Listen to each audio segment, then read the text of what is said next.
আমাকেও কি সাইয়ারা ভাইরাসে ধরলো? জানতে হলো পুরো ভিডিওটা দেখুন। তো আজকে বিকালবেলা আমার এক মামার সাথে দেখা করার জন্য তার বাড়িতে গেছিলাম। তারপর গিয়ে দেখলাম সে তার বাড়িতে নেই। তারপর খোঁজ নিয়ে জানতে পারলাম সে প্রাইভেট পড়তেছে। তো কিছুক্ষণ ওয়েট করার পর মামা চলে আসে। মামাকে নিয়ে বের হয়ে গেলাম আমাদের অভিযান কমপ্লিট করার জন্য। তো আমাদের অভিযানটা হলো এলাকাটা কতটুকু নষ্ট হয়েছে এই জন্য আমাদের গুপ্ত অভিযান চালাতে হয়। তো মজার কথা সাইডে রেখে আমরা এলাকাটা ঘুরে দেখতে বের হয়েছি। তো আমাদের অভিযান কমপ্লিট করার পর বাড়ি চলে এলাম। কিছুক্ষণ শুয়ে শুয়ে মোবাইল দেখার পর আমার মনে পড়লো পড়ার টাইম চলে যেতেছে, নয়তো আবার আম্মু মারবে।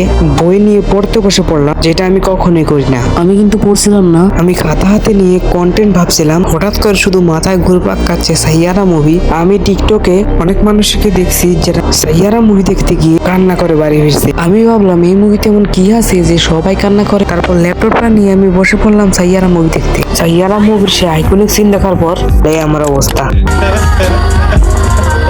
আমাকে তো সাইয়ারা ভাইরাস ধরছে। এখন আমি ডাক্তারের কাছে যাই, আপনারা সাবস্ক্রাইব করেন।